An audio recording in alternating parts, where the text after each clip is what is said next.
बिहार में सियासत एक बार फिर से उबाल पर है और इस बार सियासत के केंद्र में बिहार के मुख्यमंत्री नीतीश कुमार हैं, जिन्होंने खुद बीजेपी के खिलाफ मोर्चा खोल रखा है। मुख्यमंत्री के विपक्ष की गोलबंदी की तैयारी शुरू कर दी गई है। तेलंगाना में 17 फरवरी को केसीआर की होने वाली रैली में तेजस्वी यादव के साथ जेडीयू के राष्ट्रीय अध्यक्ष ललन सिंह जाएंगे और नीतीश कुमार अब कांग्रेस की भारत जोड़ो यात्रा के बाद एक बार फिर से विपक्ष की गोलबंदी में जुट जाएंगे। इस सब के बीच नीतीश कुमार ने एक बार फिर अपने 2013 वाली कसम को दोहराते हुए कह दिया है कि वो मर जाएंगे लेकिन बीजेपी में शामिल नहीं होंगे, बीजेपी के साथ नहीं जाएंगे। 2024 चुनाव से पहले बिहार में बड़ी सियासी हलचल की ये खास रिपोर्ट आप देखिए।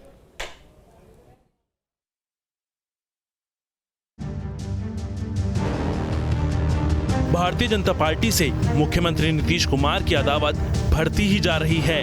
आलम यह है कि बिहार के मुख्यमंत्री ने कभी गठबंधन के साथी रहे बीजेपी के लिए ये कह दिया कि वो मर जाएंगे लेकिन भारतीय जनता पार्टी के साथ नहीं जाएंगे। हालांकि ये अलग बात है कि इससे मिलता जुलता बयान उन्होंने साल 2013 में भी दिया था, लेकिन चुनावी नतीजों के बाद सीएम ने बीजेपी से ही गठजोड़ किया। दरअसल मौका था महात्मा गांधी की पुण्यतिथि कार्यक्रम का। सीएम पटना के एनआईटी घाट पर उन्हें श्रद्धांजलि अर्पित करने के लिए पहुंचे। इस दौरान उन्होंने पत्रकारों से बातचीत के दौरान बीजेपी पर ताबड़तोड़ जुबानी तीर चलाए। सीएम ने बीजेपी पर धोखा देने के साथ ही पार्टी पर साजिश करने का आरोप भी लगाया। हम लोग तो सवाल ही नहीं पैदा होता है, मर जाना कबूल है, उनके साथ जाना हमको कभी कबूल नहीं है। ये अच्छी तरह जान लीजिए, समझ लीजिए, सब बोगस बात है। काहे के लिए बोल रहा है? नीतीश कुमार की इस मोर्चाबंदी का सबसे बड़ा कारण है विपक्ष की गोलबंदी की तेज कोशिश। 2024 चुनाव के पहले विपक्ष चारों तरफ से बीजेपी को घेरने की कोशिश में है। इसी कड़ी में तेलंगाना के मुख्यमंत्री केसीआर ने 17 फरवरी को एक रैली का आयोजन किया है। इस रैली में बिहार के मुख्यमंत्री नीतीश कुमार के साथ ही उप मुख्यमंत्री तेजस्वी यादव और जेडीयू के राष्ट्रीय अध्यक्ष ललन सिंह को भी न्योता भेजा गया है। हालांकि सीएम नीतीश का इस रैली में जाना तो तय नहीं है, लेकिन इतना जरूर तय है कि रैली के जरिए विपक्ष को एकजुट करने की तमाम कोशिशें की जाएंगी। वो तो इनवाइट किए, फोन भी किए कि हमको, हमारे यहाँ तो आए हुए थे ना, तो बेचारे का कुछ अपना है, उन्हीं का कुछ है जन्मदिन या कुछ इस तरह की चीज। वो अपना कार्यक्रम कर रहा था, इनवाइट किया हम तो कहे हुए हैं, तो अपना पार्टी का, तुमने कहा ठीक है। कैमूर को स्पेशल क्या और कहा कि जरा आप इनको डिप्टी कैमूर को सर स्पेशल क्या सौगात कर देंगे, आप भी कह दीजिए, उन लोगों को भी कह दिया, तो उसके अपने कार्यक्रम में जाएगा। ये कोई मतलब ऐसा कुछ नहीं है। अभी तो है कि कहीं से भी कोई इस तरह से इनवाइट करता है निजी कोई चीज का, उसका है कार्यक्रम, इसलिए हम लोग भेज दे रहे हैं, कोई बात नहीं। लालू प्रसाद यादव और नीतीश कुमार का साथ होना, ये कोशिश इस बात को लेकर कि बीजेपी की खिलाफत अब देश भर में की जाए, इसके लिए एक हवा बनाई जाए और गोलबंदी की जाए। बिहार पहुंचे थे तेलंगाना के मुख्यमंत्री केसीआर और यहां भी उन्होंने विपक्ष की गोलबंदी की बात की थी, मगर अब केसीआर लगातार ताबड़तोड़ तेलंगाना में रैली कर रहे हैं। कुछ दिन पहले उन्होंने एक रैली की थी और 17 फरवरी को फिर से रैली होनी है। इस रैली में विपक्षी एकजुटता दिखानी है। नीतीश कुमार को उन्होंने आमंत्रित किया है, लालू प्रसाद यादव के परिवार से उन्होंने तेजस्वी यादव को आमंत्रित किया है और कोशिश ये है कि इस गोलबंदी के जरिए पूरे देश में एक संदेश जाए। हेमंत सोरेन भी रहेंगे, एमके स्टालिन भी रहेंगे, सभी को बुलाया गया है और जो लोग पिछली रैली में छूट गए थे उन्हें इस रैली में समाहित करके ये बताने की कोशिश भी है कि विपक्षी एकता का जोर इस वक्त बीजेपी के खिलाफ अपने पूरी पराकाष्ठा पर है। वहीं लोकसभा चुनाव से पहले बीजेपी की घेराबंदी की तैयारी से राष्ट्रीय जनता दल बेहद उत्साहित है, तो वहीं बीजेपी को विपक्ष का ये पैतरा रास नहीं आ रहा। बीजेपी के नेताओं ने नीतीश कुमार के खिलाफ मोर्चा खोल रखा है।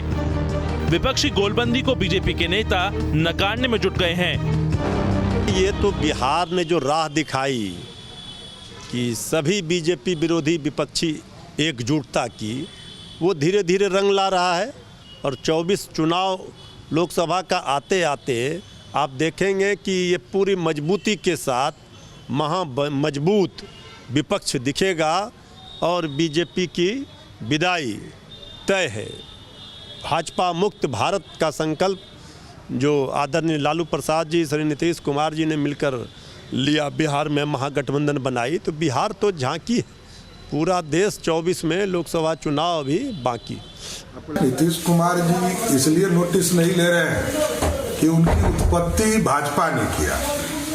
लालू जी को भी 90 में मुख्यमंत्री भाजपा ने बनाया और नीतीश कुमार जी को भी मुख्यमंत्री भाजपा ने बनाया। तो जिसको बना दिया जाता है उसके बाद इसी तरह नोटिस नहीं लेता है, ये बात सही है। नीतीश जी के कहने से अब बिहार में क्या होना है, राजनीतिक हैसियत नीतीश कुमार की खत्म हो गई। नीतीश कुमार जी अब बिहार में अप्रासंगिक हो चुके हैं राजनीति में, इसलिए उनके बोलने से बिहार में कुछ नहीं होना। अभी जिस तरह हमारे नेता आदरणीय तेजस्वी प्रसाद यादव जी और बिहार के लोकप्रिय मुख्यमंत्री श्री नीतीश कुमार जी ने संयुक्त रूप से पहल करके पूरे देश के विपक्षी दलों को एकजुट करके और आगामी 24 में जो लोकतंत्र का महासंग्राम होना है उससे मनुवादी व्यवस्था के लोग के द्वारा जो शासन सत्ता में स्थापित है उसको बेदखल करने की पूरी तैयारी हो रही है। अब नीतीश कुमार के पास कोई आधार नहीं है और कोई विचारधारा नहीं। भारतीय जनता पार्टी मूल्यों और विचारों पर चलती है और नीतीश कुमार को पलटी मारने की आदत हो गई। अपने सुविधा के अनुसार जीना चाहते हैं, लोगों को ये बताना चाहते हैं कभी इधर कभी उधर। भारतीय जनता पार्टी ने निर्णय लिया है कि किसी भी स्थिति और परिस्थिति में नीतीश कुमार को एंट्री नहीं मिलेगा। 2024 के चुनाव से पहले ही राजनीतिक बिसात बिछ चुकी है। बिहार में राजनीतिक दलों ने तलवारें खींच ली हैं और अब चुनावी रण की तैयारी तेज हो गई है। कहते हैं दुश्मन का दुश्मन दोस्त होता है। इस वक्त बीजेपी के राजनीतिक दुश्मनों की एकजुटता देखते बन रही है। लालू प्रसाद यादव की पार्टी हो, नीतीश कुमार हो या फिर तमाम दूसरे विपक्षी दल जो केंद्र में बीजेपी की खिलाफत कर रहे हैं, वो अब एकजुट होने को रैलियां कर रहे हैं।